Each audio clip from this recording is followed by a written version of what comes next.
Bonjour Maurice. Bonjour Richard. Eh bien, on ne se connaît pas encore physiquement, c'est la première fois qu'on se rencontre. On s'est eu par mail à quelques reprises, il y a à peu près 2-3 ans de ça.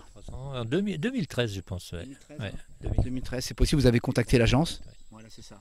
Pour éventuellement voir l'intérêt de vous installer Costa Rica, Panama. En fin de compte, vous avez choisi le Panama.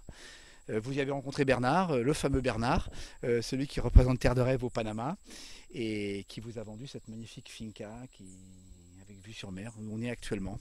Est-ce que vous pouvez nous expliquer un petit peu d'où vous venez, qui vous êtes et pourquoi vous êtes arrivé là? Ben moi je viens de Savoie, dans la montagne. J'habitais dans la montagne avec le ski, tout ça, ça change un petit peu.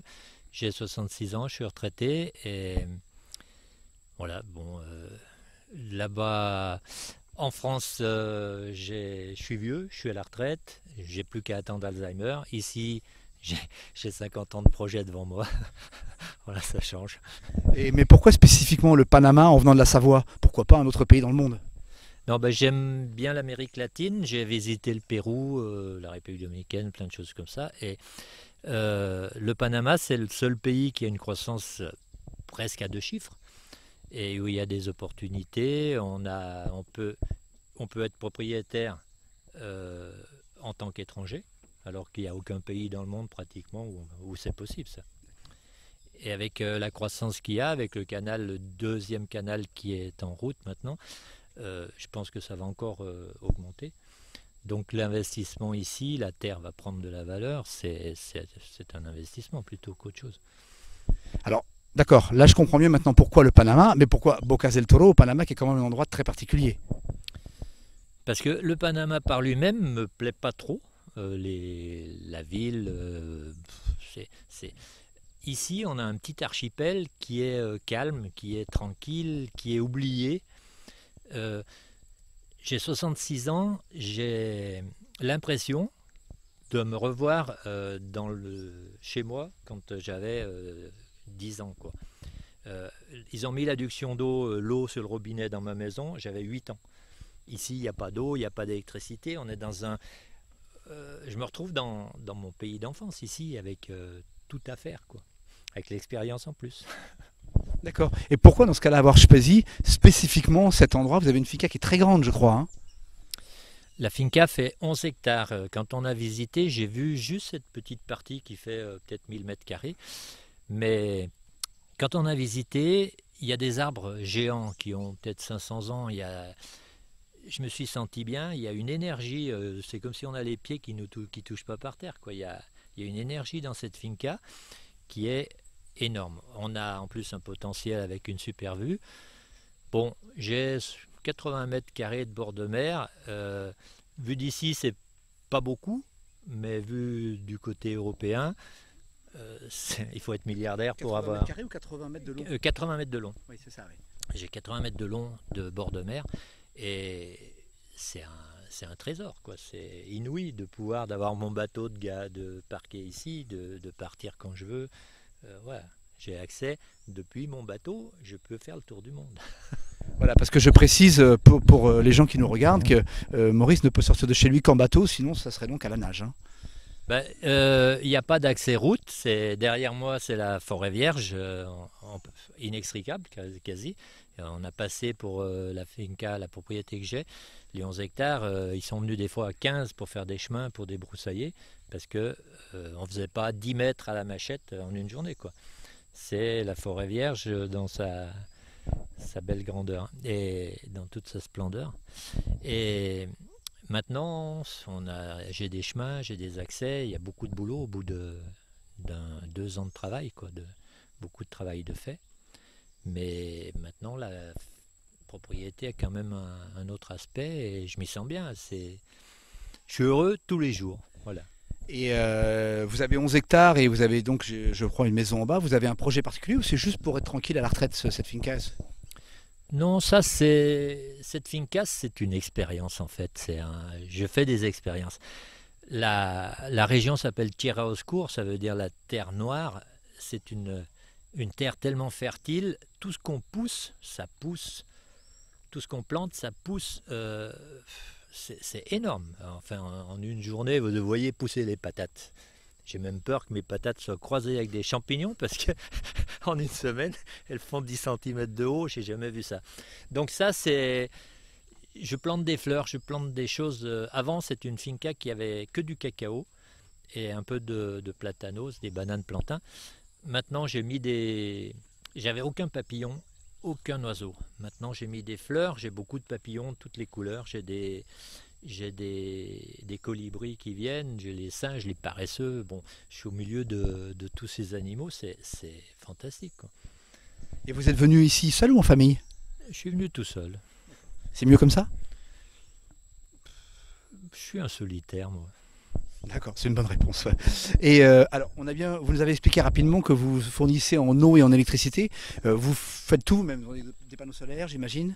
Voilà, bon, pour le moment, j'ai un panneau solaire de 95 watts qui m'alimente une petite batterie de 12 volts. J'ai mes branchements en 12 volts.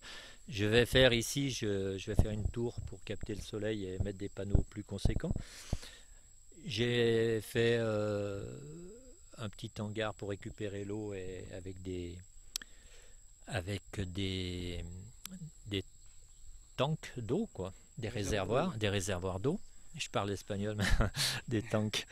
Et voilà, j'ai mon eau, on est complètement autonome. Ça, c'est l'obligation ici d'être autonome parce qu'on n'a pas le choix. Si, j'ai deux petits ruisseaux, donc ça, mais ils sont beaucoup plus loin, ils donnent de l'eau toute l'année. Mon idée, c'est de faire un petit barrage et de mettre des truites dedans. Bon, ça, c'est pour le fun. C'est très intéressant, oui. Alors là, on vous voit face à une machine de guerre.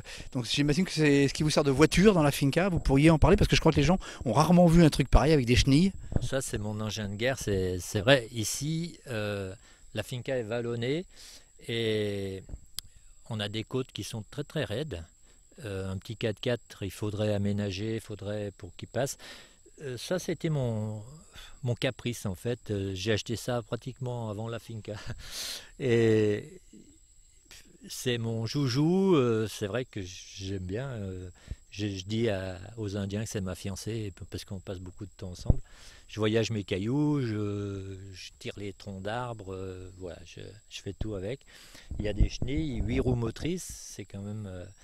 ça grimpe par les murs. Il manque que la mitrailleuse pour faire peur. Ça vient du Canada, je crois. C'est quasi une vie de trappeur, donc. Oui, ben les Canadiens ont ça. Avec les chenilles, ils vont sur la neige, eux, ils vont sur les lacs gelés. Moi, je suis dans la forêt vierge, voilà. Et j'ai pas peur des serpents, comme ça, je les écrase avec mes chenilles. Qu'est-ce que vous pourriez dire ou conseiller à des gens qui souhaiteraient venir au Panama, qui souhaiteraient faire un petit peu comme vous, qui souhaiteraient acheter une maison, une finca? Qu'est-ce que vous pouvez leur conseiller avec l'expérience que vous avez aujourd'hui? Ben, je dirais qu'il faut pas avoir peur de se lancer. La plupart des gens se donnent des excuses, ont peur de partir, tout laisser. C'est pas évident de partir parce qu'on laisse beaucoup de choses, faire un choix de vie. Les gens me disent j'ai de la chance. Je dis non, c'est pas de la chance, c'est un choix que j'ai fait. On laisse beaucoup de choses sur place, mais si on le fait pas, on reste, comme je disais tout à l'heure, je suis à la retraite, j'attends Alzheimer et puis après j'attends la maison de retraite ou j'en sais rien quoi. Ici non, j'ai pas d'âge, j'ai comme 20 ans, j'ai plein de projets. Et si on reste là-bas, je m'ennuie. Emerson disait, c'est mon philosophe préféré, la majorité des gens vivent une vie de désespoir tranquille. En fait, c'est ça, parce que ils sont tranquilles parce qu'ils ont leur petite maison, leur petite coutume et tout, mais ils sont désespérés parce qu'ils ont mis un bouchon sur la petite étincelle qu'ils ont en eux. Ils rêvent tous de partir, mais ils n'osent pas le faire. Voilà. Moi, je dirais, osez, venez. La vie ici, il y a une certaine liberté. L'autre jour, j'étais sur la mer. Le soir, je dis, tiens, je me fais flasher. J'ai été flashé parce qu'il y avait des éclairs. Mais c'est les seuls flashs qu'on a ici. C'est comme Bernard et sa phobie des feux rouges. Oui, alors, ici, on n'a aucun feu rouge. On prend le bateau, on s'en va. Il n'y a pas d'encombrement. Ça, c'est vraiment fantastique. Après, on se bat contre la nature parce que la nature est... Vous coupez un brin d'herbe, vous regardez le lendemain, il fait 1,5 cm. il a poussé. C'est c'est de la folie. Là, je vais avoir 2 chevaux pour brouter mon herbe parce que j'en ai marre de couper. Eh ben, sur ce, Maurice, on vous remercie parce que c'était très intéressant ce que vous nous avez raconté. Est-ce que vous avez un petit mot de conclusion pour les personnes qui nous regardent? Eh bien, entre un retraité déprimé de France et puis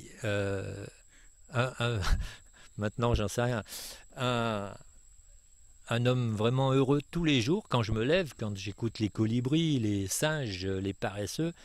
Et j'ai la chance, c'est que les paresseux, les mamans paresseux viennent sevrer leurs petits dans la mangrove à côté de chez moi et ils traversent ma cour. Alors, hier, il y en a encore un cette nuit. Bon, à 3h30, ça m'oblige à me lever pour aller voir ce qu'ils font, mais c'est des bébés qui sont quand même pénibles, quoi.